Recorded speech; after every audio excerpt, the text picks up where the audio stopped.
What's up, everybody, and welcome to another episode of Ladies Who Bronche.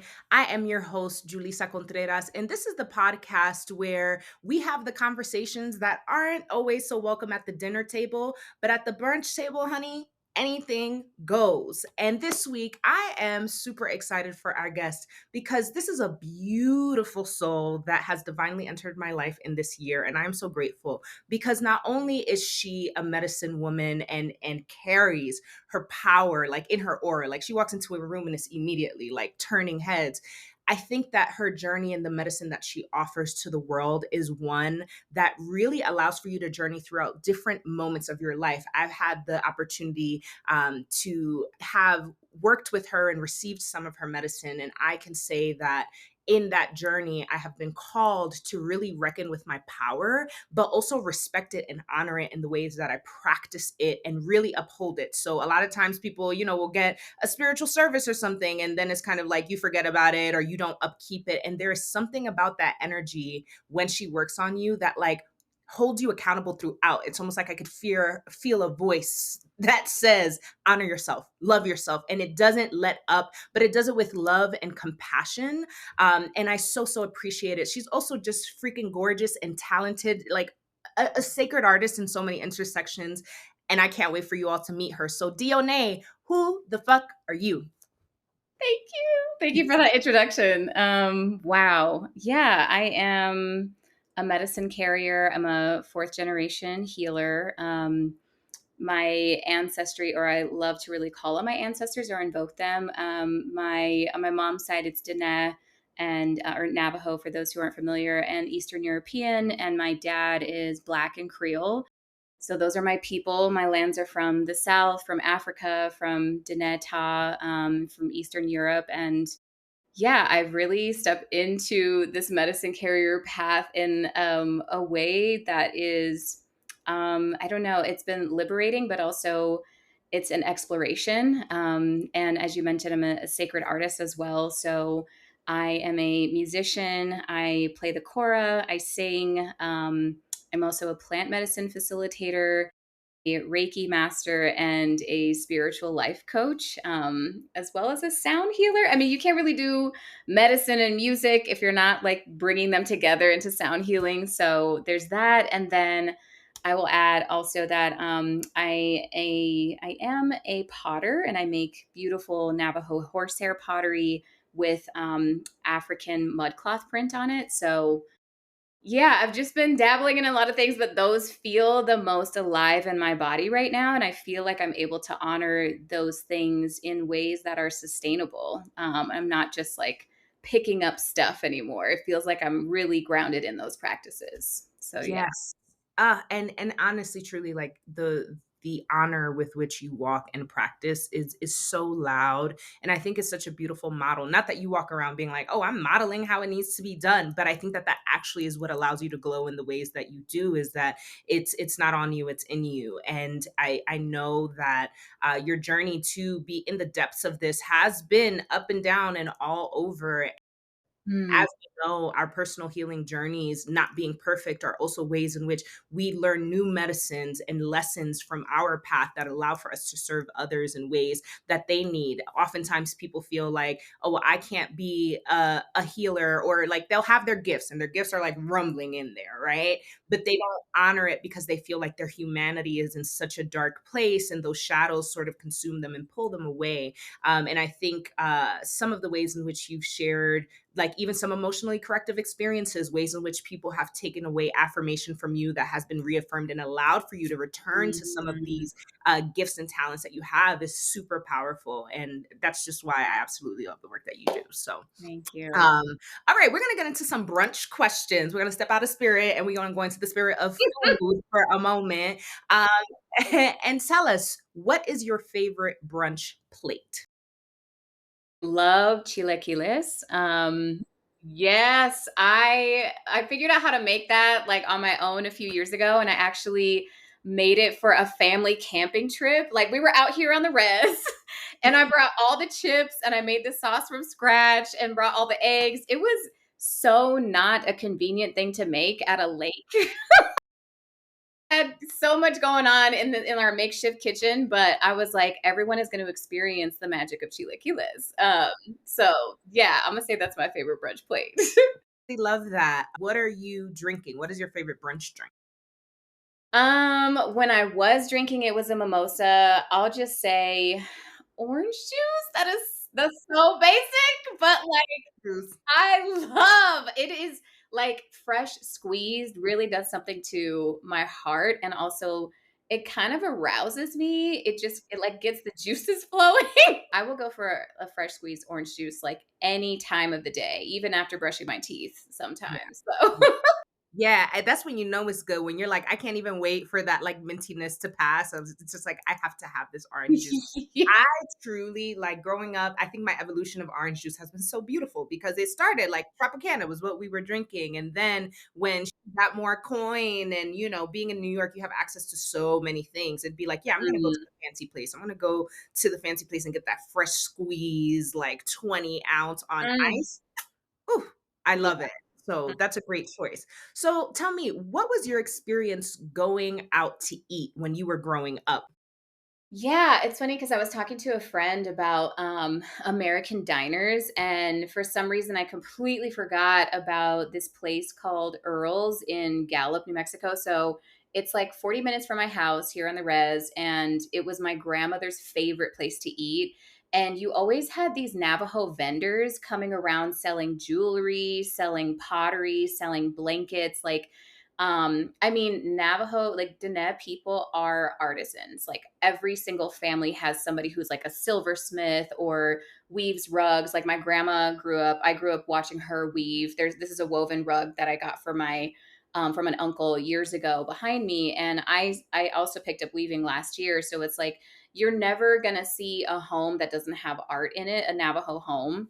And I didn't realize how special that was growing up to go to a diner and have these vendors come around and you would like always see that same grandma but she'd have like a new line of earrings coming out or like it was just so cool to follow the journey of these artisans and see their progression of like starting to introduce their grandkids into their artwork or like their specialty, like whether it was like beadwork or silversmith work or turquoise.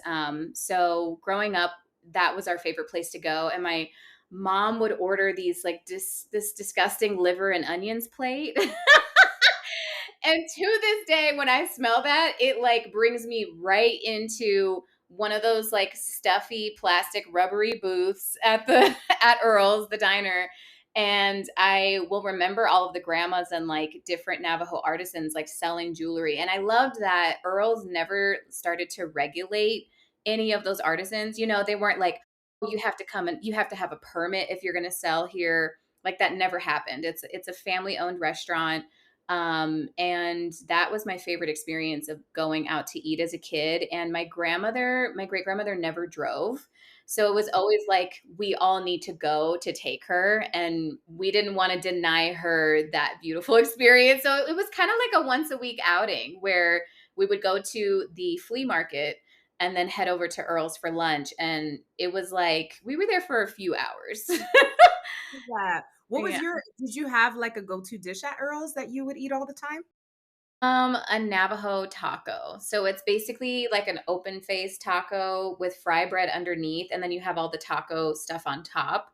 There's a lot of like Tex-Mex fusion stuff here on the res. There's a lot of like, yeah, Mexican food influence with our food, like tortillas. Also, like we make corn tortillas and also wheat tortillas, but fry bread is a wheat tortilla, like fried, deep fried. I love some fry bread. Like, honestly, like, I had it once, I forget exactly where, but being out here in Colorado, it's something that you can find. They actually even opened a restaurant in the airport recently that is a native like cuisine restaurant. I was like, "Oh, awesome," because now when I fly out, that's where I'm gonna go. Because Right. I don't want KFC, I don't want McDonald's or Panda Express. Right. Yeah, So exactly.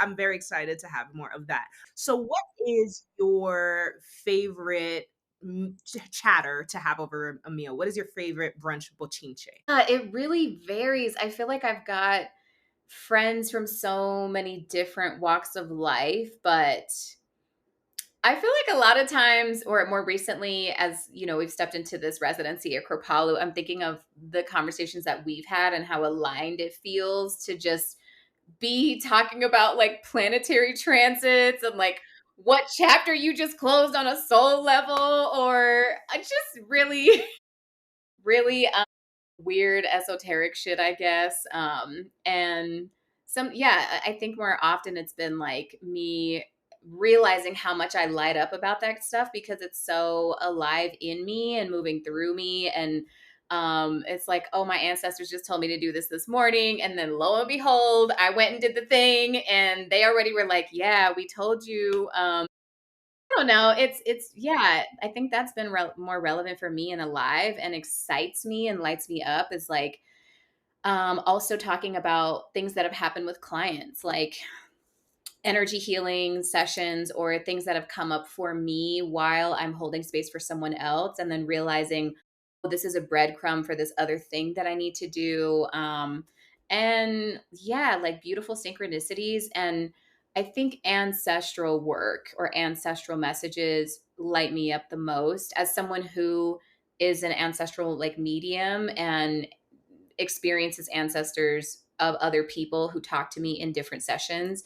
I think it's really beautiful to just acknowledge these other than human or like disincarnate energies that are present around us at all times. And as someone who also senses these and hears them and knows them and has your own relationship, I think that's felt the most nourishing and exciting is like, girl, my ancestors this morning, they were telling me something at sunrise, and this thing flew off my shelf because I needed to get up to do these prayers. And yeah, it's just been really beautiful seeing the way that they're weaving magic around me. Yeah. Yeah. It's been beautiful to be at Kripalu because for me, I have like so many people in my life as well who have different walks of life, many of whom do not have this practice, do not have a relationship with their ancestors that they're aware of, because I do believe everybody has a relationship, right? And so to immerse myself in this community where, like, yes, we're all creators in some way, shape, or form.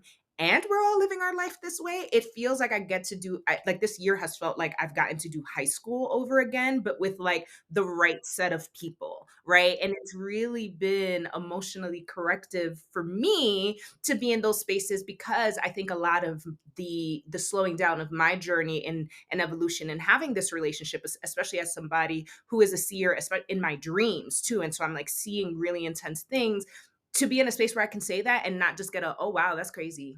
You know what I mean? And end of conversation, like, and I'd be like, all right, well, thanks for really indulging me. But with y'all, it's like, oh, what was that symbol? Well, the medicine of such and such thing also means. And I'm like, oh my God, tell me more. And like we are just in this exchange and it feels so beautiful because I imagine that our ancestors, even when they were cross-culturally interacting, right, before capitalism, colonialism really set in and fucked everything up, that we were having these levels of exchange, that we were able to exchange practices and knowledge, and especially when we were on each other's land and engaging in each other's spaces. And so it's been just so beautiful to know that I have this community of people where, yeah, we don't have to talk every day. We don't have to have like that conventional friendship, but like when wisdom is needed or when there is a space that needs to be held where you don't want to feel crazy about what is happening, Hmm. y'all are there. Like, you know what I mean? And it's so beautiful to have that with people who are outside of the traditions that I practice. 'Cause I certainly have it within my traditions, but like to be able to go outside is just amazing.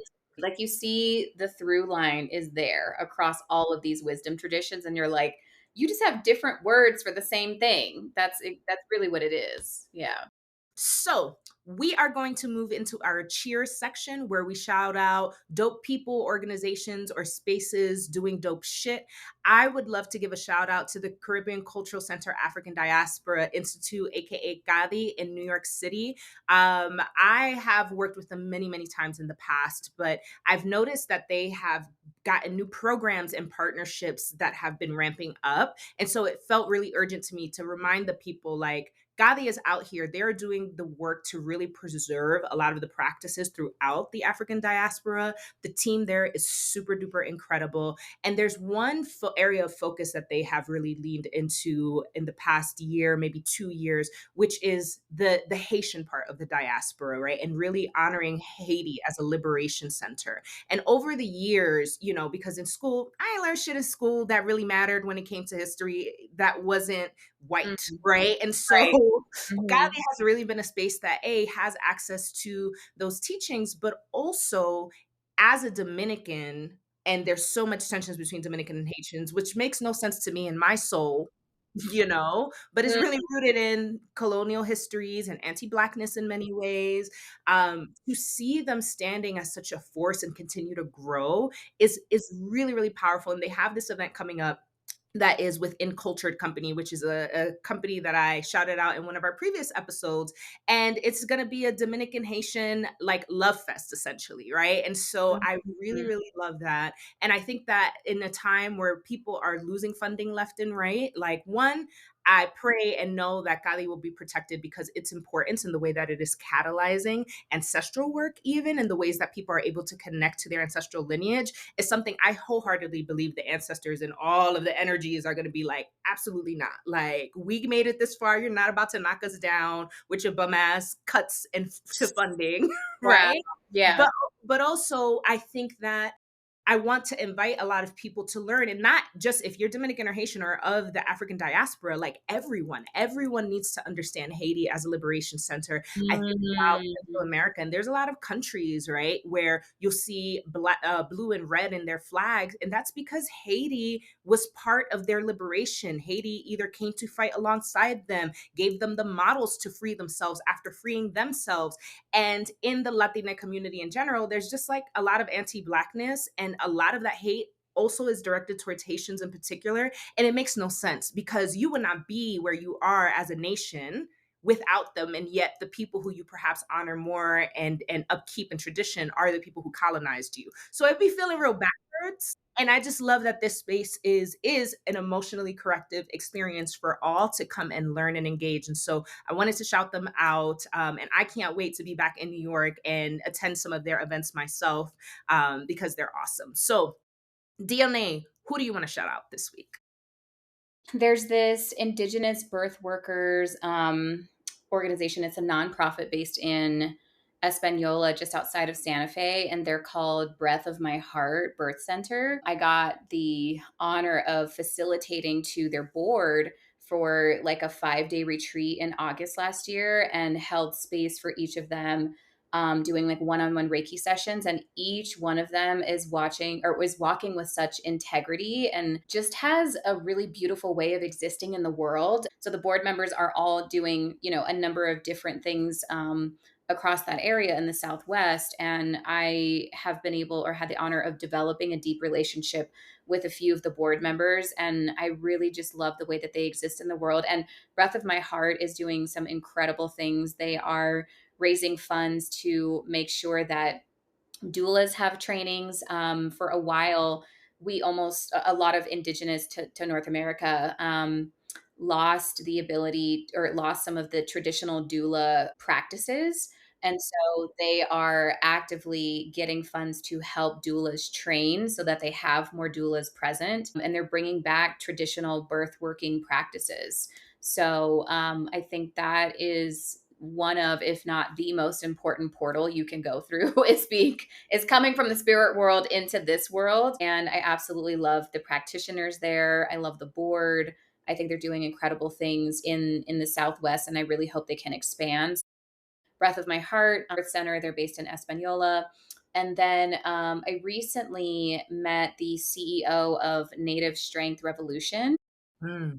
She's also a Pueblo woman out here doing it. And I had this beautiful conversation with her just about the ways that we can bring yoga, breath work, executive coaching, like mindfulness, and ways of being in leadership positions that allow us to expand and kind of break through generational trauma that we have experienced that's so prevalent in our communities. So, Native Strength Revolution is empowering Indigenous people in different communities with yoga teacher training. So I feel like yoga is kind of like the gateway drug to mindfulness, to, self responsibility, all the things that allow you to just be more aware of how you're moving in the world. And that's kind of how I approached yoga in my own community here, was like, okay, even if I know that I'm not meant to just do yoga here in my community, it will be the gateway drug to open up other ways of being and expand people's minds, because it's such a spiritual experience or practice.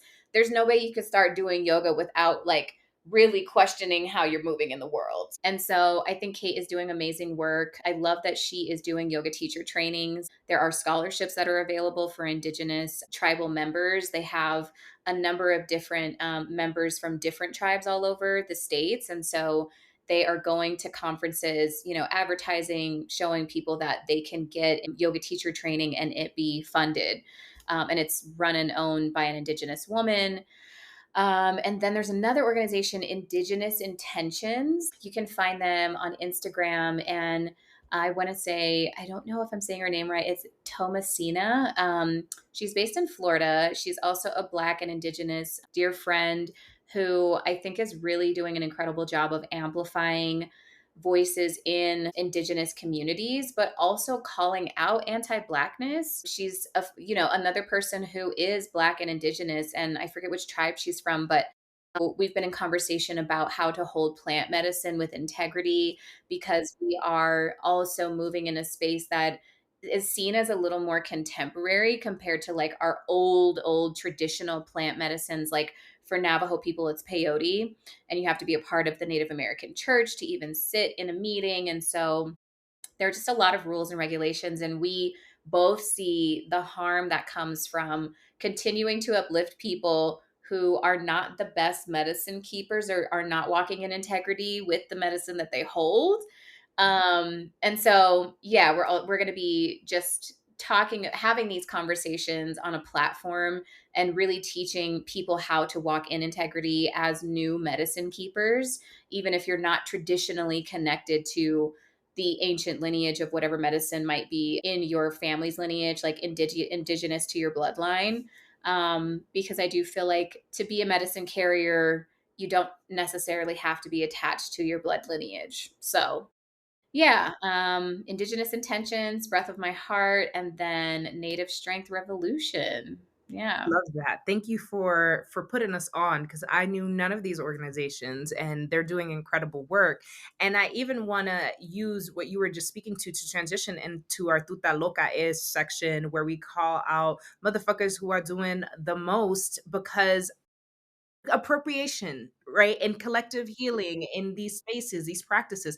I think, plant medicine is one that is super popular, and we see a lot of people flying out to like Costa Rica and all these places to go on these journeys. And I don't know that everybody who is holding these ceremonies and calling people into these realms, right, because you're taking plant medicine. You're not like, yes, your physical body is in the space, but like you're journeying in ways that it can actually be really fucking dangerous if you're with somebody who does not know what they're doing.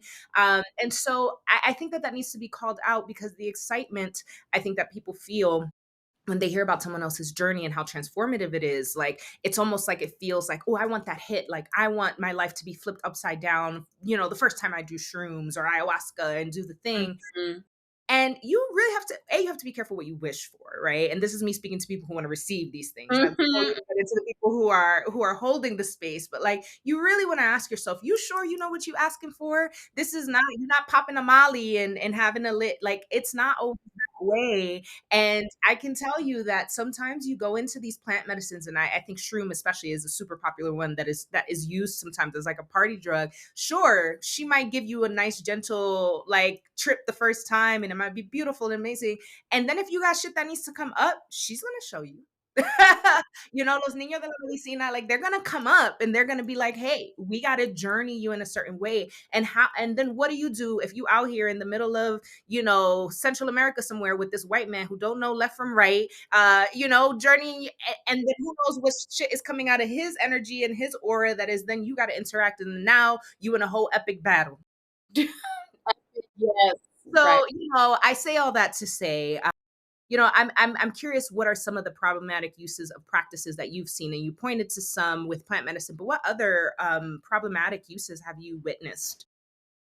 I think some of the things that are like the biggest red flags for me, or I think like the most problematic things I've seen, or at least like the ones that have bigger consequences, is not properly opening and closing containers when you decide, hey, I'm going to take this thing, right? It's like, whether or not you choose to acknowledge that plant as sentient, as a disincarnate being, it is that's just the fact of it. And so I think I've seen too many people treat medicines as objects, as not animate and as not having a spirit. And so when you do that, it is a type of abuse. It is objectifying something that does have a spirit and an energy. And so when you are taking something and decide, oh, I want to have a good time, you need to properly open up the container that you're opening up a portal. You're opening up your subtle bodies, your physical bodies, to different energies around you that may or may not have your best interest in mind. And so I think that's one of the biggest issues I see, is like people, one, treating medicine like a substance that doesn't have a spirit when it comes to plant medicine that is organically grown. And even things like LSD, right? That's chemically created, but you're also opening up your body to receive and interact with things that are not in your realm of consciousness in your waking experience. And so, yeah, it's treating plant medicines like objects, and then not properly opening or closing containers once you have started a journey and decided that it's over now, I'm not feeling anything, I've come down. And then I also think that people are in these experiences not considering the environment that they're in. Because, yeah, you can say, I'm just going to have this little bit of whatever in a public place. Now that journey is not just yours. Now you're journeying with all these other energies around you. And whether you've decided to do that or not, it's just what's happening. You are interacting with all of these other fields. I mean, our auric field extends 6 feet on either side of the body, like around the body. And so when you're doing something like that in a crowded place, or around a ton of people or family, or just a group of people that you don't really vibe with, or probably wouldn't want to go into a ritual with on purpose, that's what you're doing. And so even if even if you're like, oh, I'm going to protect myself, like, you're still opening yourself up to things, and like there's only so much you can do to keep things out. Setting the people that you're around, and then really treating medicine like a spirit, like honoring what this medicine, the messages this medicine has for you. Yeah, I feel like those are the biggest things. I've witnessed, experienced, and seen all of what you're talking about. And then have also experienced moments where it's been done correctly, right? The people who position themselves as the like facilitators, will say, right? Oftentimes we don't think about integrity checking them. And I it's not know. always about, oh, is this person like ethnically or racially tied to this medicine? To your point of what you were saying earlier, there are ways that people can be connected to these medicines, but then there are ways that people really just go in with that intention of, I'm going to have a money grab, or they had an experience and it was led by their ego. And so they walk around with their chest puffed up about what they know and what they have been called to do. And I wonder who called them. I wonder Right. who Yes. told According to them, who you've been called.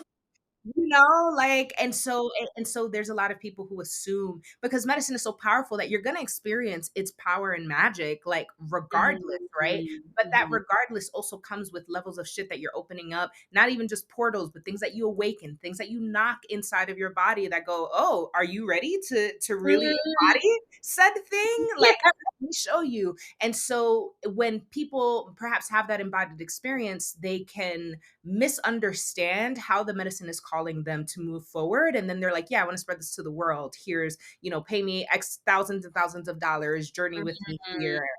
And it's fucked up. But there are people who are doing it correctly. You named some, but at the end of the day, I wonder, like, who can we rely on as the arbiter of truth of who does and does not have permission to engage in some of these things? So I'm curious for you, like, what do you consider, like, if somebody was like, "Oh yeah, I'm doing this thing," like, what is the integrity checklist where it's like, you pass, I trust you."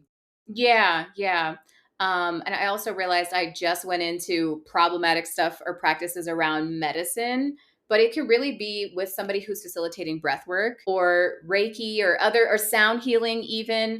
Yeah, anytime you're going into an experience like that, opening and closing, but also knowing that you are interacting with beings that you may not want to be interacting with, and understanding like protection, using the right protocol to be in ritual before you engage in something like that to open your body up. And so, going back to what you just mentioned about how do I really vet somebody who is a medicine carrier and what is the integrity checklist? I think community and really getting a sense for like who knows this person, who can vouch for them, who did they train with, who were they initiated by? And when I say initiated, it's like maybe they've gone through a specific initiation where they've learned specific protocols to be able to carry this medicine. Are they a part of a certain lineage? And I don't just mean like related by blood, but if you are a part of a lineage, that can be another lineage that isn't a part of your blood, right? Like I'm not Peruvian and I am studying under a specific lineage where I feel like the mentor is walking in integrity because he is looking at so many of his shadows as he's moving through the medicine world. And when I talk about shadows, I'm thinking of, or I'm really like speaking to different levels of intelligence. And I'm sure you and I have both seen it. It's that older medicine person who is holding these ceremonies, but they've got a huge sexual shadow, or they're hitting on women or texting women at inappropriate hours, but they're the medicine person in the community and everybody goes to them because they've just been doing it for so long. Or they're like a really great singer, right? They know all the traditional songs. They've got this incredible voice. They're this incredible musician, but they don't have any people skills. Like they completely shut down after ceremony. So and so has fallen out or needs help integrating after the ceremony because they were just completely blasted open. But this medicine person can't actually hold you through that. So when I think of lines of development and different intelligences, it's like, have they transmuted their sexual shadows? Do they have the ability to hold people in community? Are they also a medicine keeper who understands the songs of that lineage or whatever transmission needs to come through? Sometimes that's musically, sometimes that's through prayer, but there's usually like some kind of energetic transmission that you're holding for a specific practice. And yeah, do they have like financial shadows? Like have they stolen money? Are they using money in a way that is honoring the energy of money, honoring the currency that they're or the current that they're living in when they're interacting with others and receiving transactions for what they're offering? Are they exploiting anyone or anything in their community and not actually living in reciprocity with the medicine that they're carrying or the land that they're living on? There's also like a land relationship. Do they have relationship? Are they tied to land? Are they stewards of land? I mean, there's like a whole wheel that I look at when I'm like, okay, what are these, like, what are the shadows that have been expressed in different ways? Whether that's like my one on one interaction with them, if I feel like they are performing in a certain way or feel like they have to convince me of something, like they're able to really hold me through something. Anyone who's pushing, it's like, well, maybe they haven't worked through a certain shadow of like worthiness, or they're still carrying a big piece of their ego into the facilitation process. Anyone who's trying to convince me of anything, I'm like, oh, so your medicine, your energy doesn't speak for itself, you know? And I also want to know who taught them. Like, can somebody vouch for you? Do you have a teacher? Because being initiated by the ancestors and the land, that's not enough for me. Yeah, because people be out here lying. Sometimes they're lying to themselves. And so they don't even realize they're lying to you about what they're inviting you into. And I think, like, for me, the big thing is as somebody who wants to receive, right? I'm like, I need to ask my ancestors permission. Do I have permission to work with this person? Like, do you think that that is okay? I might not get every answer. I might not be like, well, why and how and who, what, where? Because sometimes my ancestors be like, you ask too much fucking questions, Julissa. Mhm. We said yes and we said no. Let the rest unravel and experience it in real time, right? But in those moments, like, and I love the phrase rejection is protection, because it's true. Sometimes you start to convince yourself to not see some of these very obvious red flags because you want to have this experience so bad that you like tuck things under the rug, and it's not safe. It's not safe to do that. Just because you were not like, there was one time years ago where I was like, oh, I really want to go on a plant medicine journey with this healer who I really loved and respected, and like, nothing wrong. And even to this day, I can't point to, oh yeah, this would have been problematic. But for all I know, it had nothing to do with them, and it had something to do with me and my readiness and whether or not I should have been in that space, which is to say, even if the person does check out, I still like to have the practice of asking my ancestors, is this the place where my journey takes this turn into this thing? Yes or no? Um, yeah, because when it's time, the divine timing knows when and Mhm. how and where, and it'll come to you. So yeah, my word of advice to people is like, chill out, like, let it be your time when it's your time, because there's a lot of Mhm. trickster energy out here that will eat you the fuck alive. And then the undoing of all of that is a lot. And then when you out here and you're like, I have to do what Reiki cleaner, I have to do what ritual, I have to do what echo, Mhm. and it's like, yeah, that is the cost. That is the Right. cost. And really pay attention to how hard it is for you to get into certain places. Like if you're like, "Oh, I wanted to do this thing with this healer," and all of a sudden, things are happening that are like preventing you from going. That is protecting you. And a lot of us are not paying attention to the ancestors saying no, bold face, like no. We're like, "Well, maybe this is challenging because I'm supposed to push through it."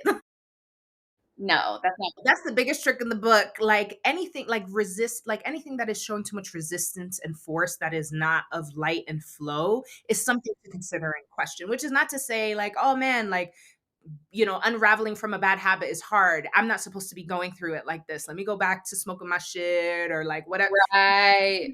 There's a difference, and you can feel the difference of that flow, right?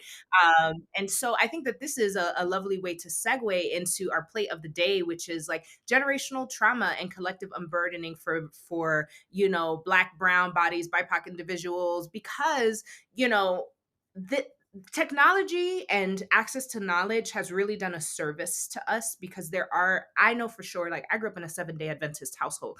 Ain't no way a lot of the shit that I'm practicing and walking and experiencing would have actually entered that sphere. But what is Mhm. true and what is part of the integrity of what I have always known is like, so 7-day Adventist is a Christian church. For those who don't know, it's a sect of Christianity, right? But like, what is true is that when the prayers come out of the mouths of my mom, my aunts, and the elders, like, I feel God present, right? Like, there is this knowing and this presence of God, that makes it undeniable for me to then understand how we can then fold into deeper practices that are less colonized, and the ways in which they honor the power and presence of spirit as well. And Mhm. sometimes when we are called to go deeper in our journey, and it's not, and I'm gonna say this now because I feel like it's a heavy conversation, especially with Sinners being out. I see a bunch of people being like, "Oh, Christians shouldn't be watching that movie because Michael B. Jordan said he Mm. got his name from a Babalao, which is a priest in Ifa, right, an African tradition." Mm.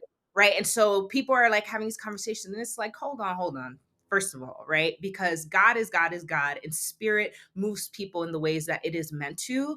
And this dictation of like what is or isn't right is really holding people back from having a more embodied and immersed experience. So if you do want to stay within a specific window of things, then ask not like, oh, what are the rules and regulation that man has created? Ask, what is my deep connection, and what am I experiencing in my body and in the flow and in the signs and in the ways that I'm experiencing shifts in my life?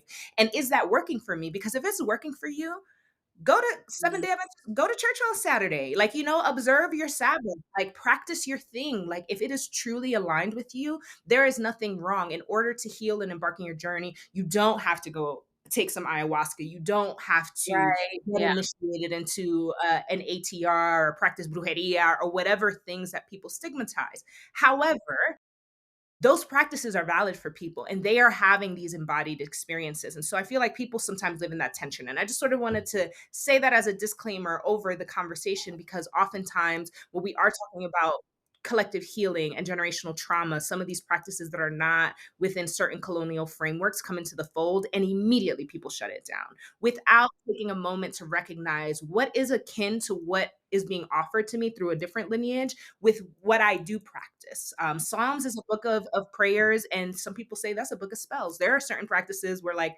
Psalms are the spells. When you talk about open and closing ceremonies, there are people who open and close ceremonies that are not Christian with Christian text from Psalm because of what Right. that can evoke in a Mhm, space, right? mhm. So anyway, all that to say, I also felt led to call for animal medicine cards in this conversation because there's a lot of different areas we can focus on. But I wondered what is really at the core of the generational trauma that happens in our collective community, and what are some of the things we need to consider to begin unburdening ourselves. And the two medicine cards that I got were the badger and the rabbit. And so the badger medicine speaks of aggressiveness and willingness to fight for what you want by any means necessary, and asking yourself, like, am I being too meek? Like, am I really showing up and doing something and being forceful? And that doesn't mean violent or aggressive in a way that is harmful, but like when you go hard, when you feel in that energy, like, I even think about dancing and like how that like invokes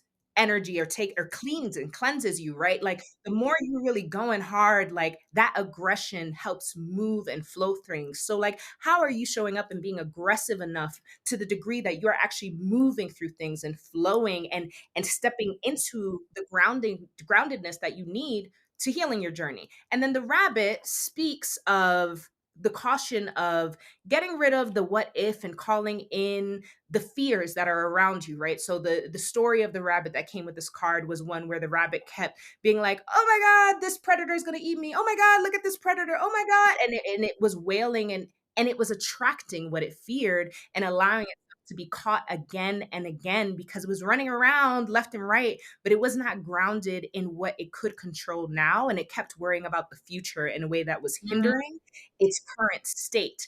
And I think that that wisdom feels very aligned, especially in this social climate that we're living in, especially in the United States, and all the ways that people are being overstimulated, whether it's through the administration or the continuation of things like, racism, sexism, and all of these things. Sometimes we get so caught up in being like, oh, because I'm in this black body, that means that this is going to go this way for me. And we start to rage and call in all these things without aggressively saying, well, you know what?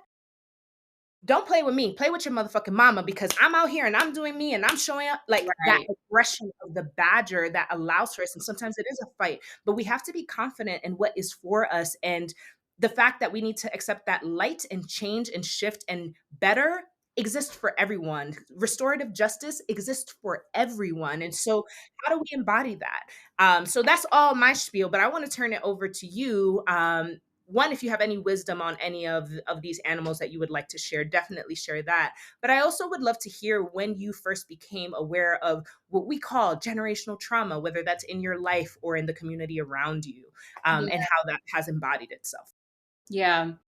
I'm thinking of the badger medicine and yeah, the tenacity of that animal and realizing that the badger and the fear of the rabbit really do speak to what's happening in our collective and the BIPOC collective, where I'm like, wow, it feels like people are on one side of the coin, right? They're like persistent and I'm not going to be a victim and I'm going to keep fighting. And even to the point of burnout and bitterness and resentfulness and like, well, I got to keep doing this because nobody else is going to do it.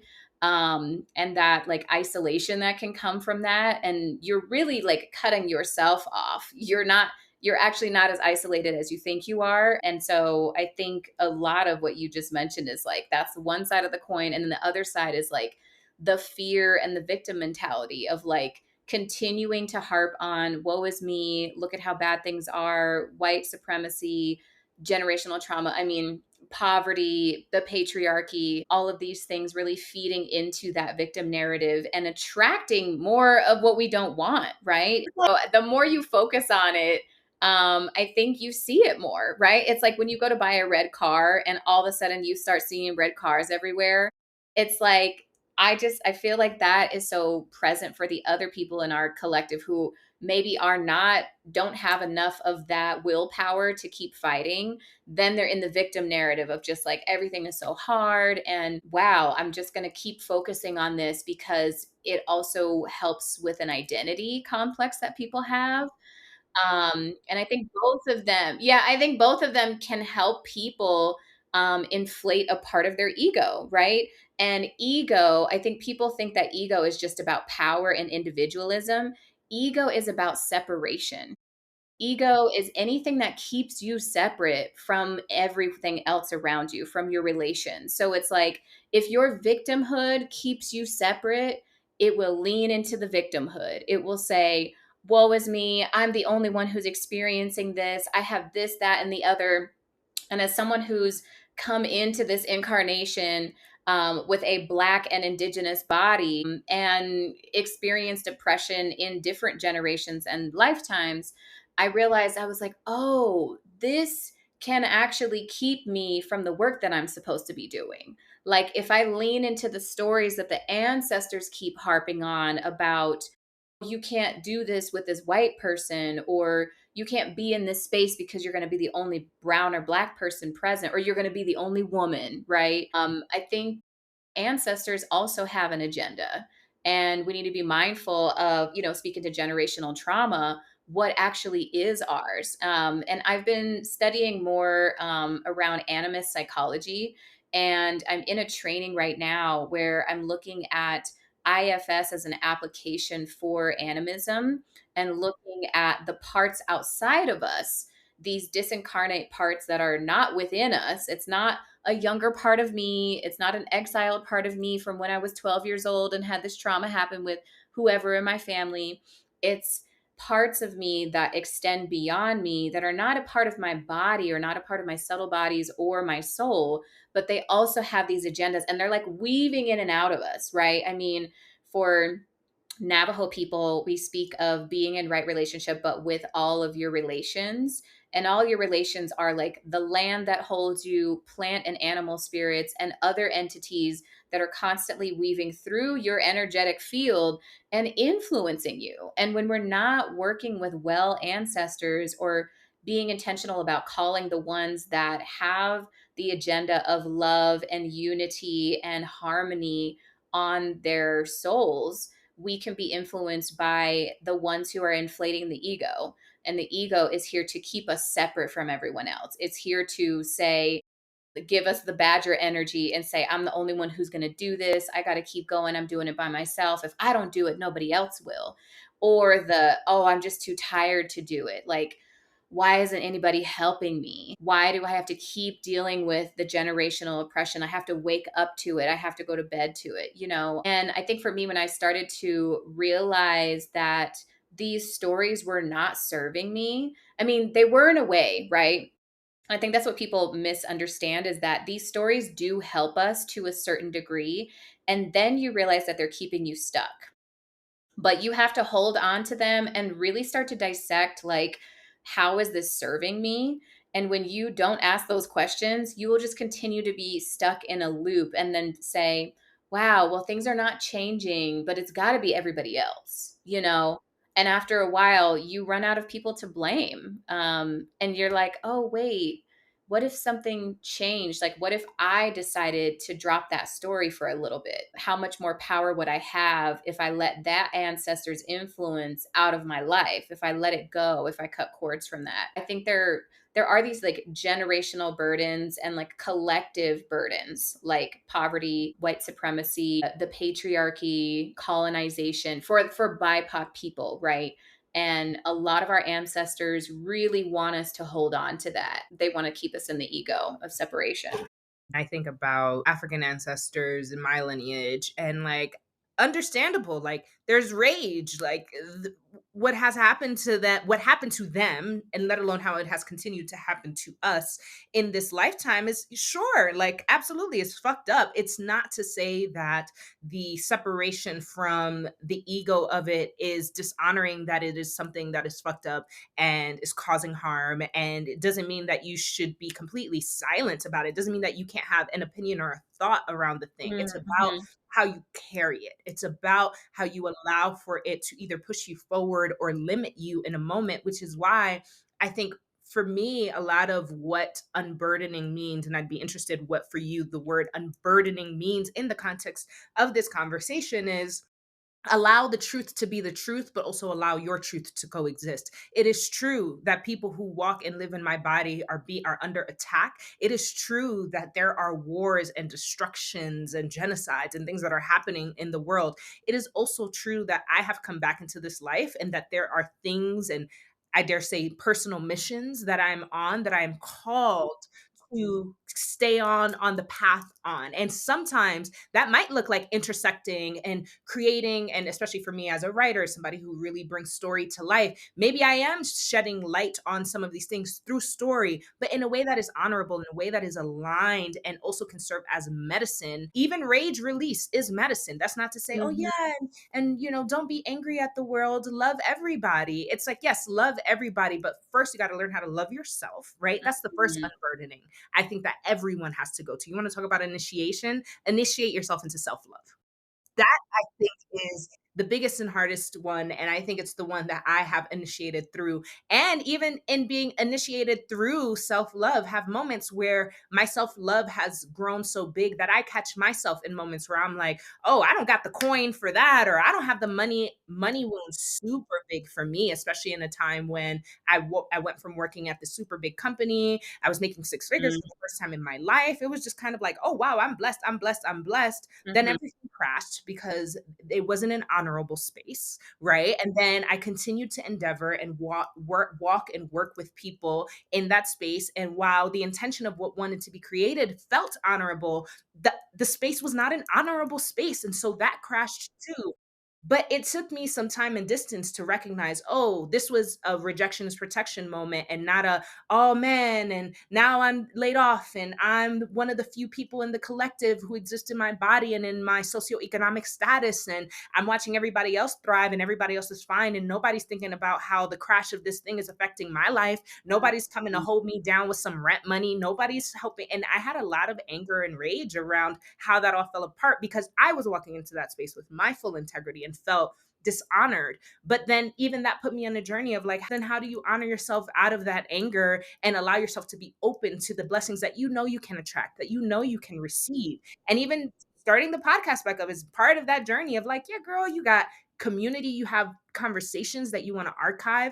That to me has been healing. And I use myself as an example to say that sometimes unburdening yourself might not look like anything that we have talked about in terms of practices and Mhm. lineages, but like the badger, you got to go get yours, right? But you have to be aware of how you are getting yours. Is it rooted in ego and anger and holding on to a label, or is it a journey of aggressively unraveling, of aggressively saying, I am no longer holding on to this shit and I trust the process, the universe, God, whatever, enough to say that even if I'm doing this full force and I don't know what will come next, I know that whatever is meant to come next is going to be good and healing and allow the weight to drop, even if at the end of the day, I'm still a Black woman walking in a Black body. Right, right. Yes. And all the things are still true. And Mhm. people still hate me. And people still, but Mm. so what? But how am I feeling? So, yeah, what does unburdening mean to you in the context of healing? Yeah. Oh, there were so many good gems. I think for me, it's really been a slow process of remembering my wholeness. And when I say that, I think of like the question I would ask around like, who am I without the story of suffering? And if I allow myself to sit with that truth of like my body right now, whether dysregulated or not, like I can actually rely on the entities, the spirits, the beings, the plants, animals, and relatives around me that are always holding me. Like I wouldn't actually be here without any of that support. And so I think unburdening is like realizing that I am whole and I'm just getting back to that truth. I'm not sitting here like patching things up. I'm actually just letting things go that are not serving me anymore. And so, yes, I mean, all of these stories of oppression, racism, colonization, while they are all true, I can acknowledge them as parts of myself, but not my whole true self, if that makes sense. So I'm like deep into this IFS portal, and IFS is internal family systems, it's parts work. And so as you start to work in that modality a little more, you understand that there is a part of you that is untainted, unblemished, completely whole, and in integrity, and has the ability to extend divine love to parts of yourself that are still wounded, to parts of your lineage that are still wounded. And it has the ability to recognize when that other energy is taking over and is stepping into the driver's seat. So for me, it's been a realization that like, if I can come back to brief moments where I have felt whole, that is a remembering of that essence that is completely accessible and is within all of us. We are simply remembering it. We're not building it from scratch. It's always been there. And we're not having to work as hard as we thought we were to heal. It's literally undoing stories of things that are not serving anymore, like allowing us to forget our wholeness. So I think that's been the biggest thing for me, is like, what would I be if I could if I could remember that truth first, if if that was my first memory, as opposed to the conditioning that we have. Yeah. Yeah, I love that. And I think storytelling, like all of this is storytelling, whether it's like through expression or just through the stories that we tell ourselves. We get to rewrite narratives, we get to erase labels that were placed upon us, and we get to really step into the story that is ours, which Mm, might sound like a bunch of like blah blah to people. There are people, and I say this, even in my community, there's a lot of people who are like, I hear what you're saying, but I don't know what that means. Like, what does that actually look like? If you were like, okay, unburden yourself. All right. So what that look like? What do I do? Right. So I'm curious for you, what advice might you have for somebody who is beginning their journey of unraveling and allowing the purity of what they already are to be seen as they release those layers? Like, is there any like specific technique or work that you would say, hey, start here? I, for example, would say like for some people, prayer, right? And not even prayer in just the traditional like Catholic prayer sense, but like speak having a conversation with the divine and opening yourself up and feeling what it feels like when that energy enters, because sometimes people are even just unfamiliar with what it feels like to be in the presence of an energy that is meant to be here to help you mhm, push mhm, forward and release. And so right. sometimes I'm like, yeah, pray or meditate, right? And begin there. But even that is hard for some folks. So I'm Yeah. curious, what are some practices or basic things that you can recommend to us? Yeah.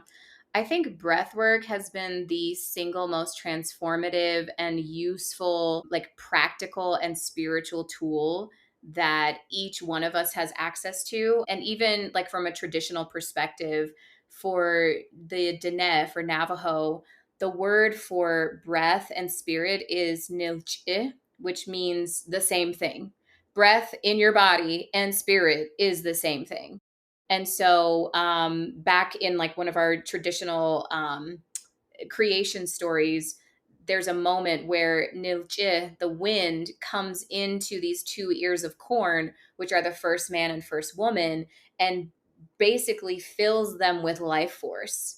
And even from traditional yoga practice or the Vedas, the breath is your access to prana, which is life force. And I know that these are not the only traditions around the world that like talk about the importance of the breath, but it is you tapping into what is already coursing through you and realizing that you have access to regulate it, to increase it, to harness it, to get in touch with what it feels like. You have access to do that at any time through breathwork techniques.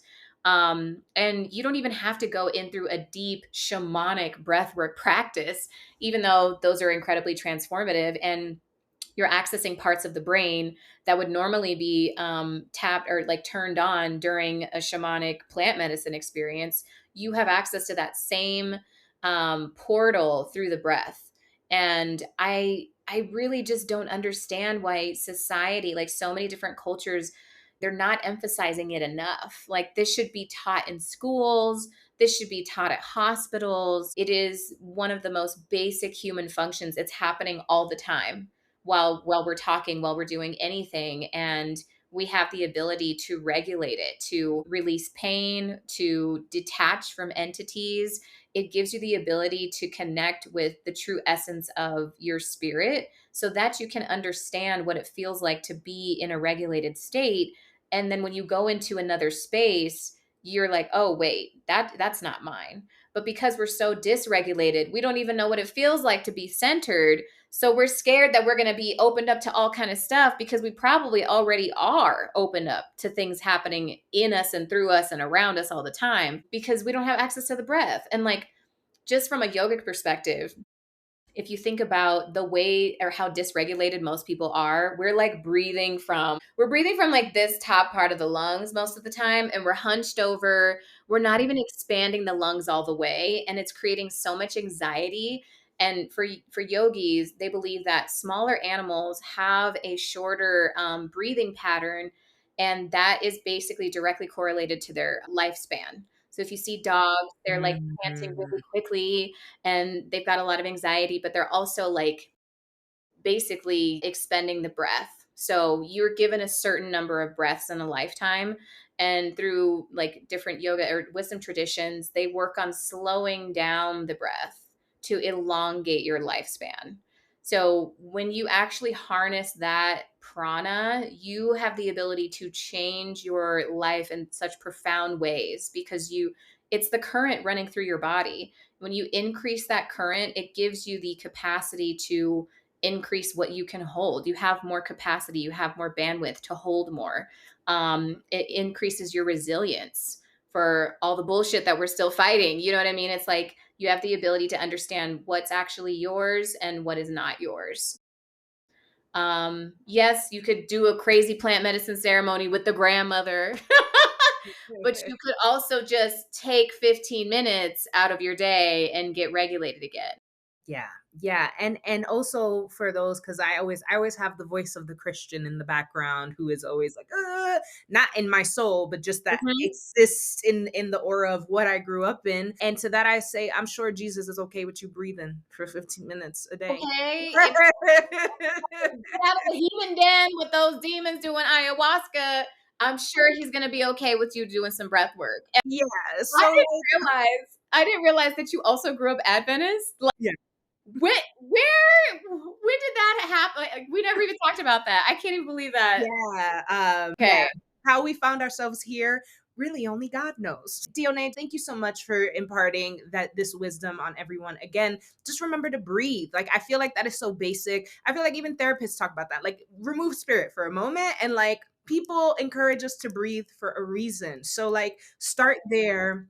Allow yourself to be brave like the badger and be open to what other things want to move through you and be embodied through you, because everything you offer to the world will be better for it, right? If you are a social justice warrior, this is not, I just want to give that disclaimer. I know the world is in such an edgy place, and I know that there's some people whose path and walk is tied to some of these things and is tied to being revolutionary to some degree to help push society forward. But that's not everybody's call, or everyone's call to a revolution doesn't always start externally. A lot of times it just Mhm, starts yeah. within yourself. And so if we really want to be able to start showing up to these battles, whatever that is for you, you have to know how to do it with yourself first, because then what kind of warrior are you out here in these streets if you don't got your shit together for yourself? So breathe for yourself, ground yourself, and then ask yourself, what am I being called to? And move through that confidently. And don't let the voices of others and the ways that other people want to see you show up in their ego get in the way of your path. Mhm. Let that shit Yes. go. Yeah, and one thing that I always think of is, like, the most powerful person in the room is the one with the most regulated nervous system. Yes. Like, I know that these social justice warriors wanna show up and, bring their torches and pitchforks, and while that kind of power is needed, right, like power through force, um, we also need diplomatic people who can make decisions in a level-headed way and understand like how many different things are at play in this conversation, because I will automatically be disregarded as having anything worthwhile to say if I fly off the handle and I'm like name calling people, backbiting, doing all the craziness, like ratchet stuff that we've all experienced in different community spaces. Like we those people become invalidated. They're no longer safe. They're no longer seen as someone that other people can rely on or can safely navigate situations. So yeah, there's so much power in regulation.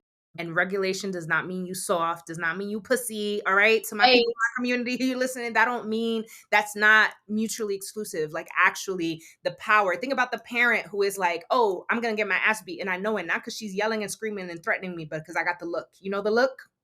Like, be the person who walks in their power so much so that when their rage and their fire is being called to come up, you know some shit's about to pop because that look, right? But Yeah. there is even in that, there is a regulation, there is a stillness, there is a I am only going to strike when I am called to strike rather than allowing the emotions to cause me to start shooting left and right and causing chaos.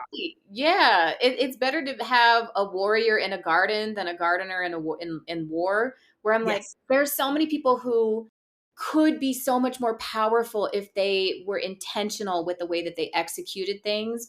And instead, people are looking at you like you're not reliable. You're a loose cannon because you're just not regulated, and you have so much power and so much to give, and your gifts are there, and you're eloquent, and you really have the ability to convince people of various things. Like I have so many powerful, eloquent people in my family who I can't rely on because they're too volatile. You know what I mean? Like, and I know we've all seen that and know that we have really powerful medicine keepers and advocates and activists in our families, but they're not reliable. We can't ask them to do a lot of stuff.